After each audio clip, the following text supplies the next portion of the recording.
Hello everyone. आज हम 12th class की ज्योग्राफी का 6 चैप्टर करेंगे। मैं 5th चैप्टर कंप्लीट कर चुकी हूँ। अगर आप लोगों ने वो नहीं देखे हैं तो आप मेरी प्लेलिस्ट में जाके देख सकते हैं। एनसीईआरटी ज्योग्राफी के नाम से प्लेलिस्ट है। तो स्टार्ट करते हैं। 6 चैप्टर है द्वितीयक क्रियाएं। फर्स्ट है द्वितीयक क्रियाओं के संबंध में निम्नलिखित कथनों पर विचार कीजिए। फर्स्ट है द्वितीयक गतिविधियों द्वारा प्राकृतिक संसाधनों का मूल्य बढ़ जाता है। सेकंड है द्वितीयक क्रियाएं परिवहन एवं संचार सेवा उद्योग से संबंधित हैं। उपयुक्त में से कौन सा या कौन से कथन सही नहीं है? ऑप्शन ए है केवल एक, ऑप्शन बी है केवल दो, ऑप्शन सी है एक और दो दोनों, ऑप्शन डी है न तो एक न ही दो। तो इसका सही आंसर है ऑप्शन बी केवल दो। व्याख्या देख लेते हैं। द्वितीयक क्रियाएं विनिर्माण प्रसंस्करण और निर्माण अवसंरचना उद्योग से संबंधित है, इसलिए कथन दो सही नहीं है। द्वितीयक गतिविधियों द्वारा प्राकृतिक संसाधनों का मूल्य बढ़ जाता है। प्रकृति में पाए जाने वाले कच्चे माल का रूप बदलकर ये उसे मूल्यवान बना देती हैं। उदाहरण के लिए कपास का सीमित उपयोग है, परंतु तंतु में परिवर्तित होने के बाद यह और अधिक मूल्यवान हो जाता है और इसका उपयोग वस्त्र बनाने में किया जा सकता है। खदानों से प्राप्त लौह अयस्क का हम प्रत्यक्ष उपयोग नहीं कर सकते, परंतु अयस्क से इस्पात बनाने के बाद यह मूल्यवान हो जाता है और इसका उपयोग कई प्रकार की मशीनों एवं औजार बनाने में होता है, इसलिए कथन एक सही है। नेक्स्ट क्वेश्चन है विनिर्माण के संदर्भ में निम्नलिखित कथनों पर विचार कीजिए। फर्स्ट है विनिर्माण से आश्रय वस्तुओं के हस्तांतरण और वितरण से है। सेकंड है विनिर्माण आधुनिक शक्ति के साधन एवं मशीनरी के द्वारा या पुराने साधनों द्वारा किया जाता है। थर्ड है तृतीय विश्व के देश विनिर्माण कार्य में तीव्र प्रगति कर रहे हैं। तृतीय विश्व के देश विनिर्माण कार्य में तीव्र प्रगति कर रहे हैं। उपयुक्त में से कौन सा या कौन से कथन सही हैं? ऑप्शन ए है केवल एक और दो, ऑप्शन बी है केवल दो, ऑप्शन सी है केवल एक और तीन और ऑप्शन डी है एक दो और तीन। तो इसका सही आंसर ऑप्शन बी है केवल दो।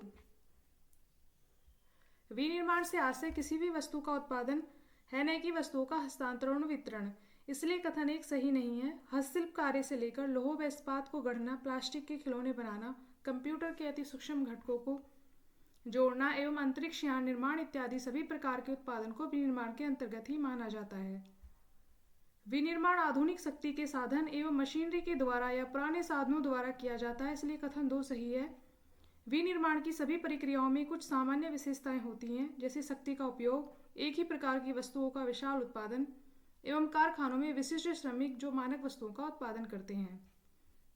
तृतीय विश्व के देशों से तात्पर्य उन अल्प विकसित देशों से है जो सामाजिक आर्थिक रूप से अत्यंत पिछड़े हुए हैं तथा जहां अभी भी अत्यधिक जनसंख्या प्राथमिक क्रियाओं में संलग्न है और इन देशों की अर्थव्यवस्था प्राथमिक क्रियाओं पर निर्भर करती है। तृतीय विश्व के देशों में गरीबी तथा आर्थिक अभाव के कारण तकनीकी मशीनरी तक पहुंच नहीं हो पाती है। यही कारण है कि इन देशों में विनिर्माण को अब भी शाब्दिक अर्थों में ही प्रयोग किया जाता है, इसलिए कथन तीन भी सही नहीं है। नेक्स्ट क्वेश्चन है निम्नलिखित कथनों पर विचार कीजिए। फर्स्ट है उद्योग एक निर्माण इकाई होती है जिसकी भौगोलिक स्थिति अलग होती है एवं प्रबंध तंत्र के अंतर्गत लेखा यही एवं रिकॉर्ड का रखरखाव रखा जाता है। सेकंड है उद्योग एवं विनिर्माण समानार्थी नहीं है। थर्ड है यंत्रीकरण के से तात्पर्य किसी कार्य को पूर्ण करने के लिए मशीनों का प्रयोग करना है। और फोर्थ है अत्यधिक विशिष्टीकरण एवं श्रम विभाजन के द्वारा कम प्रवास एवं अधिक लागत से अधिक माल का उत्पादन करना आधुनिक निर्माण की प्रमुख विशेषता है। उपयुक्त में से कौन सा या कौन से कथन सही नहीं है? ऑप्शन ए है केवल एक और तीन, ऑप्शन बी है केवल दो और चार, ऑप्शन सी है केवल तीन और ऑप्शन डी है केवल दो और तीन। तो इसका सही आंसर ऑप्शन बी है केवल दो और चार। व्याख्या देख लेते हैं। विनिर्माण का शाब्दिक अर्थ है हाथ से बनाना, फिर भी इसमें यंत्रों द्वारा बनाया गया सामान भी सम्मिलित किया जाता है। वैचारिक दृष्टिकोण से उद्योग एक निर्माण इकाई होती है जिसकी भौगोलिक स्थिति अलग होती है एवं प्रबंध तंत्र के अंतर्गत लेखा बही एवं रिकॉर्ड का रखरखाव रखा जाता है, इसलिए कथन एक सही है। उद्योग एक व्यापक नाम है और इसे विनिर्माण के पर्यायवाची के रूप में भी देखा जाता है। जैसे जब कोई इस्पात उद्योग शब्दावली का प्रयोग करता है तब उसके मस्तिष्क में कारखाने एवं कारखानों में होने वाली विभिन्न प्रक्रियाओं का विचार उत्पन्न होता है, इसलिए कथन दो सही नहीं है। किसी कार्य को पूर्ण करने हेतु मशीनों का प्रयोग करना यंत्रीकरण कहलाता है, इसलिए कथन तीन सही है। अत्यधिक विशिष्टीकरण एवं श्रम विभाजन के द्वारा कम प्रयास एवं अल्प लागत न कि अधिक लागत से अधिक माल का उत्पादन करना आधुनिक निर्माण को विशेषता आधुनिक निर्माण की है, ये को नहीं है, की विशेषता है, इसलिए कथन 4 सही नहीं है। नेक्स्ट, निम्नलिखित में से कौन सी विनिर्माण की विशेषताएं हैं? फर्स्ट है कौशल का विशिष्टीकरण, सेकंड है प्रौद्योगिकी के नवाचार, थर्ड है यंत्रीकरण और फोर्थ है संगठनात्मक ढांचा। ऑप्शन ए है केवल 1 और 2, ऑप्शन बी है केवल 2 और 3, ऑप्शन सी है केवल 1, 3 और 4 और ऑप्शन डी है 1, 2, 3 और 4। तो इसका सही आंसर ऑप्शन डी है 1, 2, 3 और 4। विनिर्माण की विशेषताएं निम्नलिखित हैं। कौशल का विशिष्टीकरण, शिल्प तरीके से कारखाने में थोड़ा ही सामान उत्पादित किया जाता है जो कि आदेश अनुसार बनाया जाता है, अतः इसकी लागत अधिक आती है, जबकि अधिक उत्पादन का संबंध बड़े पैमाने पर बनाए जाने वाले सामान से है, जिसमें प्रत्येक कारीगर निरंतर एक ही प्रकार का कार्य करता है। यंत्रीकरण से तात्पर्य है किसी कार्य को पूर्ण करने के लिए मशीनों का प्रयोग करना। स्वचालित निर्माण प्रक्रिया के दौरान मानव की सोच को सम्मिलित किए बिना कार्य यंत्रीकरण की विकसित अवस्था है। आज विभिन्न उद्योगों में कंप्यूटर युक्त स्वचालित मशीनें कार्य कर रही हैं जो अत्यंत जोखिम भरे कार्य बड़ी आसानी से कर लेती हैं। रसायन उद्योग में कंप्यूटर युक्त स्वचालित मशीनों का अधिक प्रयोग किया जाता है। प्रौद्योगिकी नवाचार शोध एवं अन्य युक्तियों के द्वारा विनिर्माण की गुणवत्ता को नियंत्रित करने, अपशिष्टों के निस्तारण एवं अदक्षता को समाप्त करने तथा प्रदूषण के विरुद्ध संघर्ष करने का महत्वपूर्ण पहलू है। संगठनात्मक ढांचा एवं स्त्रीकरण आधुनिक निर्माण की विशेषताएं निम्न हैं। एक जटिल प्रौद्योगिकी यंत्र, अधिक पूंजी, बड़े संगठन, प्रशासकीय अधिकारी वर्ग, अत्यधिक विशिष्टीकरण एवं श्रम विभाजन के द्वारा कम प्रयास एवं अल्प लागत से अधिक माल का उत्पादन करना। नेक्स्ट क्वेश्चन है, उद्योग की स्थिति को प्रभावित करने वाले निम्नलिखित में से कौन से कारक हैं?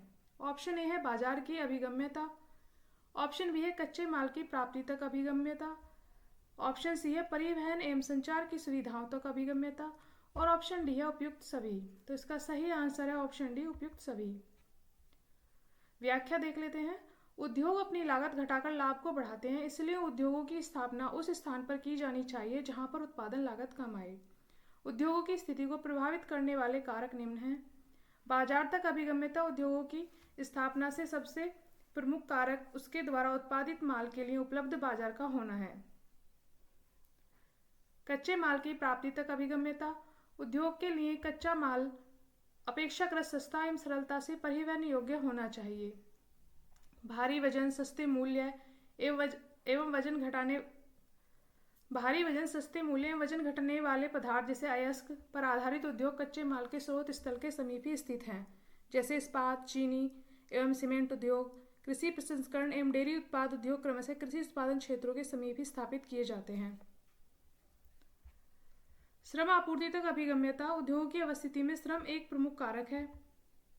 बढ़ते हुए यंत्रीकरण, स्वचालन एवं औद्योगिक प्रक्रिया के लचीलेपन ने उद्योगों में श्रमिक पर निर्भरता को कम किया है, फिर भी कुछ उद्योगों में अब भी कुशल श्रमिकों की आवश्यकता होती है।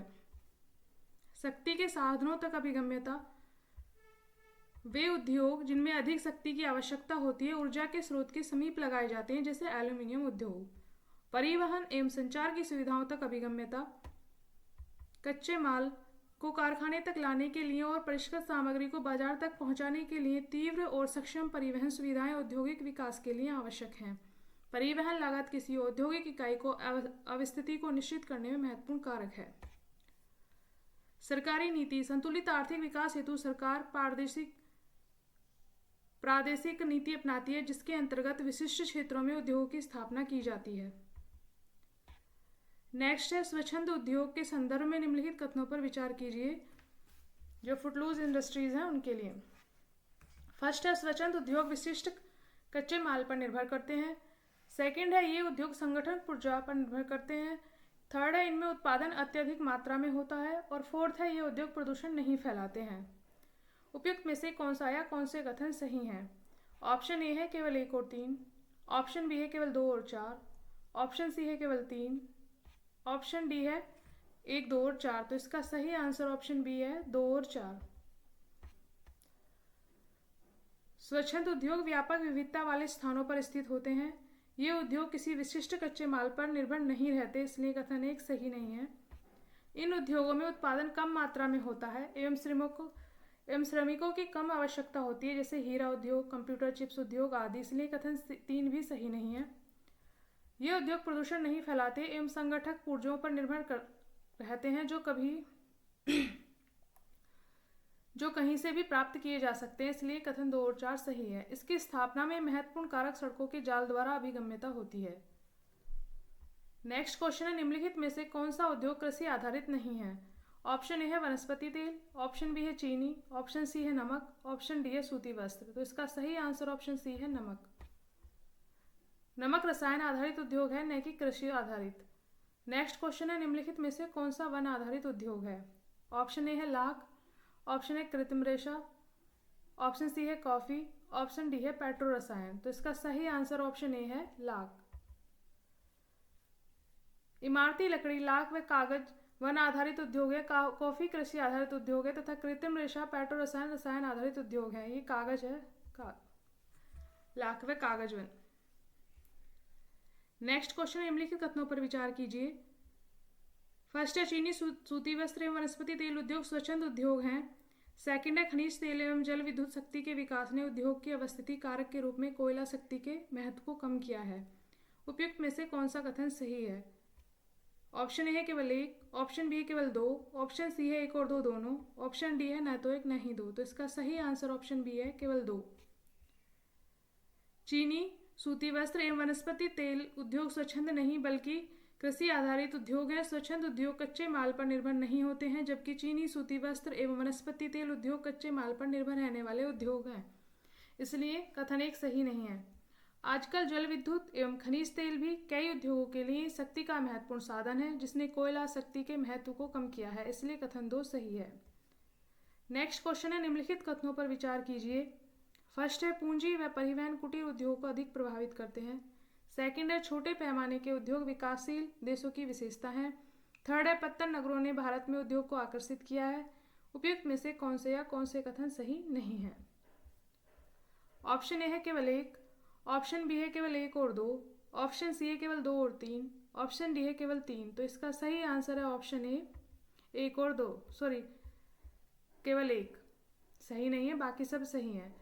व्याख्या देख लेते हैं। पूंजी एवं परिवहन कुटीर उद्योग को अधिक प्रभावित नहीं करते, क्योंकि कुटीर उद्योगों द्वारा निर्मित वस्तुओं का व्यापारिक महत्व कम होता है एवं अधिकतर उपकरण स्थानीय लोगों द्वारा निर्मित होते हैं, इसलिए कथन एक सही नहीं है।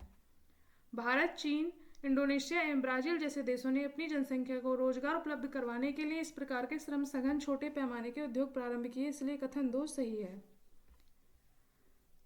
इमारती लकड़ी, लाख व कागज वन आधारित उद्योग है, कॉफी कृषि आधारित उद्योग है तथा कृत्रिम रेशा पेट्रो रसायन आधारित उद्योग है। नेक्स्ट क्वेश्चन है, निम्नलिखित कथनों पर विचार कीजिए। एक सेकेंड, ये क्वेश्चन रिपीट हो गया शायद से।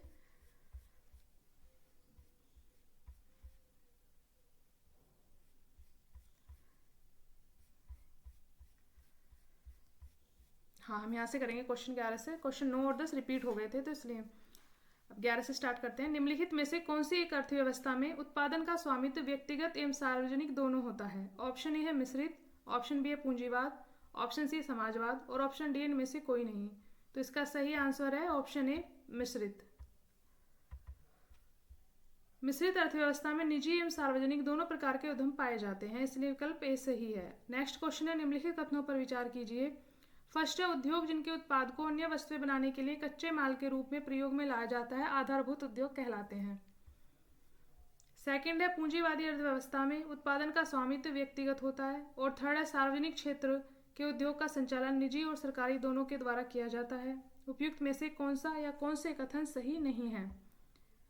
तो ऑप्शन ए है केवल 1 और 2, ऑप्शन बी है केवल 3, ऑप्शन सी है केवल 1 और 3 और ऑप्शन डी है केवल 2 और 3। तो इसका सही आंसर ऑप्शन बी है केवल 3। सार्वजनिक क्षेत्र के उद्योग सरकार के अधीन होते हैं, इस प्रकार के उद्योग में निजी स्वामित्व नहीं होता, इसलिए कथन 3 सही नहीं है। नेक्स्ट क्वेश्चन है, निम्नलिखित में से कौन सा एक उद्योग अन्य उद्योगों के लिए कच्चे माल का उत्पादन करता है? ऑप्शन ए कृषि आधारित उद्योग, ऑप्शन बी है वन आधारित उद्योग, ऑप्शन सी है आधारभूत उद्योग और ऑप्शन डी है कुटीर उद्योग। तो इसका सही आंसर ऑप्शन सी है आधारभूत उद्योग। आधारभूत उद्योग अन्य उद्योगों के कच्चे माल के उत्पादन करते हैं, जैसे मशीनों और औजारों के निर्माण में लौह इस्पात का प्रयोग कच्चे माल के रूप में किया जाता है। नेक्स्ट क्वेश्चन है, परंपरागत बड़े पैमाने वाले औद्योगिक प्रदेश के संबंध में निम्नलिखित कथनों पर विचार कीजिए। फर्स्ट है, ये भारी उद्योगों के क्षेत्र होते हैं। सेकंड है, इस प्रकार के उद्योग में रोजगार का अनुपात निम्न होता है। थर्ड है, इस प्रदेश के उद्योग से प्रदूषण अधिक होता है। ये प्रदेश नहीं, प्रकार है, इस प्रकार के उद्योगों से प्रदूषण अधिक होता है। उपयुक्त में से कौन सा है, कौन से कथन सही हैं? ऑप्शन ए है केवल 1 और 2, ऑप्शन बी है केवल 1 और 3, ऑप्शन सी है केवल 3, ऑप्शन डी है 1, 2 और 3। तो इसका सही आंसर ऑप्शन बी केवल 1 और 3। परंपरागत बड़े पैमाने वाले औद्योगिक प्रदेश ये भारी उद्योग के क्षेत्र होते हैं जिनमें कोयला, खदानों के समीप स्थित धातु पिघलाने वाले उद्योग, भारी इंजीनियरिंग, रसायन निर्माण, वस्त्र उत्पादन इत्यादि का कार्य किया जाता है। इन्हें धुएं की चिमनी वाले उद्योग भी कहते हैं, इसलिए कथन एक सही है। परंपरागत औद्योगिक उद्योगों के निम्नलिखित पहचान बिंदु हैं। ये प्रदेशों नहीं, उद्योग है। परंपरागत औद्योगिक उद्योगों के निम्नलिखित पहचान बिंदु है। निर्माण उद्योगों में रोजगार का अनुपात ऊंचा होता है। इसमें उच्च गृह घनत्व, जिसमें घर घटिया प्रकार के होते हैं, एवं सेवाएं अपर्याप्त होती हैं, इसलिए कथन 2 सही नहीं है। इस प्रकार के औद्योगिक प्रदेशों में वातावरण अनाकर्षक होता है, जिसमें गंदगी के ढेर व प्रदूषण होते हैं, इसलिए कथन 3 सही है। ये वातावरण है, वातावरण लिखा हुआ है। आज प्रिंटिंग मिस्टेक बहुत है इस PDF में, आगे से मैं ध्यान रखूंगी, इसके लिए सॉरी। नेक्स्ट क्वेश्चन है, निम्नलिखित कथनों पर विचार कीजिए। फर्स्ट है, परंपरागत बड़े पैमानों के उद्योग मुख्यतः विकसित देशों में हैं। सेकंड है, खनिज आधारित उद्योगों में प्राकृतिक रूप से पाए जाने वाले रासायनिक खनिजों का उपयोग होता है। थर्ड है, संयुक्त क्षेत्र के उद्योग का स्वामित्व व्यक्तिगत निवेशकों के पास होता है। उपयुक्त में से कौन सा या कौन से कथन सही नहीं है? ऑप्शन ए है केवल 1, ऑप्शन बी है केवल 1 और 2, ऑप्शन सी है केवल 2 और 3 और ऑप्शन डी है 1, 2 और 3। तो इसका सही आंसर है ऑप्शन सी केवल 2 और 3। बड़े पैमाने के उद्योग का विकास पिछले 200 वर्षों में हुआ है। ये उद्योग ग्रेट ब्रिटेन, संयुक्त राज्य अमेरिका के पूर्वी भाग एवं यूरोप में लगाए गए थे, परंतु वर्तमान में इनका विस्तार विश्व के सभी भागों में हो गया है। हालांकि परंपरागत बड़े पैमाने के उद्योग समूह मुख्यतः विकसित देशों में है, इसलिए कथन 1 सही है। संयुक्त क्षेत्र के उद्योग का संचालन संयुक्त कंपनी के द्वारा या किसी निजी एवं सार्वजनिक क्षेत्र की कंपनी के संयुक्त प्रयासों द्वारा किया जाता है। इसका स्वामित्व सिर्फ व्यक्तिगत या निजी हाथों में नहीं होता, इसलिए कथन 3 सही नहीं है। खनिज आधारित उद्योगों में खनिजों को कच्चे माल के रूप में उपयोग किया जाता है। कुछ खनिज आधारित उद्योग लौह अंश वाले अधात्विक खनिजों का उपयोग करते हैं और कुछ अलौह धात्विक खनिजों का उपयोग करते हैं। रासायनिक खनिजों का उपयोग रसायन आधारित उद्योगों में किया जाता है, इसलिए कथन 2 सही नहीं है। नेक्स्ट है, रूर कोयला क्षेत्र विश्व के किस देश से संबंधित रहा है? ऑप्शन ए है जर्मनी, ऑप्शन बी है संयुक्त राष्ट्र अमेरिका, ऑप्शन सी है चीन और ऑप्शन डी ग्रेट ब्रिटेन। ये तो सबको ही पता होगा, ये जर्मनी से संबंधित है। रूर कोयला क्षेत्र जर्मनी में है तथा लंबे समय से यूरोप का प्रमुख औद्योगिक प्रदेश रहा है। कोयला, लोहा एवं इस्पात यहाँ अर्थव्यवस्था के प्रमुख आधार रहे हैं, पर कोयले की मांग में कमी आने के कारण उद्योग संकुचित होने लगा। यहाँ लोहे अयस्क समाप्त होने पर भी जलमार्ग से आयातित अयस्क का प्रयोग करके उद्योग कार्यशील रहा। जर्मनी के इस्पात उत्पादन का लगभग 80% रूर से प्राप्त होता है। नेक्स्ट क्वेश्चन है, निम्नलिखित कथनों पर विचार कीजिए। फर्स्ट है, लौह इस्पात उद्योग सभी उद्योगों का आधार है। सेकंड है, उच्च प्रौद्योगिकी उद्योग जो प्रादेशिक संकेंद्रित हैं, आत्मनिर्भरता एवं उच्च विशिष्टता के लिए हुए हैं, प्रौद्योगिक ध्रुव कहलाते हैं। उपयुक्त में से कौन से कथन सही हैं?